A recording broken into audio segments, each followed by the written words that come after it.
మన రక్షకుడు ప్రభు అయిన యేసు క్రీస్తు నామంలో మీకు నా హృదయపూర్వకమైన వందనాలు చెల్లిస్తున్నాను.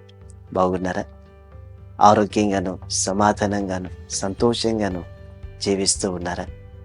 మన జీవితాల్లో ఎన్నో సమస్యలు కలుగుతూ ఉంటాయి. అయితే వాటన్నిటినీ జయించుటకు దేవుని యొక్క వాక్యాన్ని చదువుతూ ప్రార్థనలో ముందుకు సాగుతున్నట్లయితే దేవుడు మనకు శక్తిని అనుగ్రహిస్తాడు. మరొక వాక్యాన్ని వినండి, చదవండి, ప్రార్థించండి, దేవుని దీవెనలు పొందుకొనండి. దేవుని యొక్క వాక్యాన్ని ధ్యానించుకుందాం. క్రైస్తవ జీవితం అనేది ఒక పోరాటం లాంటిది. ఆత్మీయ జీవితంలో ఎన్నో పోరాటాలు కలుగుతూ ఉంటాయి. ఒక వ్యక్తి యుద్ధానికి వెళ్ళినప్పుడు, ఆ యుద్ధంలో ముందుకు సాగుతూ ఉన్నప్పుడు శత్రువు ఎక్కడి నుంచి వచ్చి దాడి చేస్తాడో అని అన్ని రకాలుగా మెలకువ కలిగి ఉంటాడు యుద్ధంలో సైనికుడు, పోరాట యోధుడు. అలాగే ఈ క్రైస్తవ జీవితంలో కూడా శత్రువు ఎక్కడి నుంచి వచ్చి మన మీద దాడి చేస్తాడో మనము మెలకువ కలిగి ప్రవర్తించాలి. అపవాది ఎవరిని మెరుగుదునా అని ఎదురు చూస్తున్నాడండి. వాడు మృంగేదానికి ఎదురు చూస్తున్నాడు, ఎవరు దొరుకుతారా అని. మనం ఏం చేయాలో తెలుసా? ఆ శత్రువు చేతుల్లోనికి, వాని నోటిలోనికి మనం వెళ్ళకుండా జాగ్రత్తగా జీవించాలి.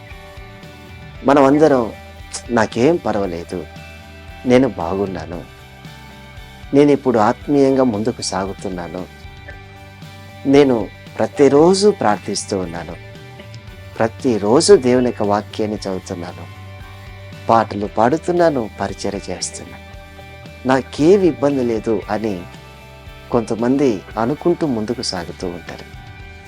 నా ప్రియమైన సహోదరి సహోదరులారా, మనం ఎప్పుడు కూడా మన ఆత్మీయ జీవితంలో నేను ఈరోజు నిలబడ్డాను అని అనుకోకూడదండి. ప్రతిరోజు మనల్ని మనం తగ్గించుకుంటూ దేవుని రెక్కల చాటున మనం బ్రతుకుతూ ముందుకు సాగాలి. దేవుని యొక్క వాక్యం ఈ విధంగా సెలవిస్తుంది. చూడండి, కొరింథీయులకు రాసిన మొదటి పత్రిక 10వ అధ్యాయం 12వ వచనం. తాను నిలుచుచున్నానని తలంచుకున్నవాడు పడకుండునట్లు జాగ్రత్తగా చూచుకునవలెను. చూసారా? నేను నిలబడి ఉన్నాను, ఇప్పుడు ఆత్మీయంగా నేను బలం పొందుకున్నాను, ప్రతిరోజు ఇన్ని అధ్యాయాలు వాక్యం చదువుతాను, ప్రతిరోజు ఇన్ని గంటలు నేను ప్రార్థన చేస్తాను, ఇక నాకు తిరుగులేదు, నేను పడిపోను అని అనుకుంటూ మనం ముందుకు సాగకూడదు. మనం ఎంత ప్రార్థనా పరులైనా, ఎంత వాక్యాన్ని ధ్యానించే వారమైనా, ఎంత పరిచర్య చేసేవారమైనా, ఎంత గొప్పగా మనం దేవుని సేవలో, విశ్వాస జీవితంలో ఆత్మీయంగా ముందుకు కొనసాగుతూ ఉన్నా, ప్రతిరోజు మనం దేవుని రెక్కల నీడలో భద్రపరచబడుతూ ముందుకు సాగాలి. అర్థమైందంటారా? మనం విర్రవీగకూడదండి. నాకేం పర్వాలేదు, ఎంతమంది పడిపోయినా నేను పడిపోను, ఎంతమంది ఆత్మీయ జీవితంలో కూలిపోయినా నేను కూలిపోను అని మనం అనుకునేదానికి వీల్లేదు. ఎంతోమంది భక్తులు ఆత్మీయంగా ముందుకు సాగుతున్నారు. గొలియాతు లాంటి వారిని ఇదిగో ఒక రాయితో చంపిన శక్తి కలిగిన దేవుని ఆరాధిస్తున్న దావీదు కూడా పాపంలో పడిపోయాడు. బలము కలిగినటువంటి సంసోను పాపంలో పడిపోయాడు. జ్ఞాని అనుకున్నటువంటి సొలొమోను పాపంలో పడిపోయాడు.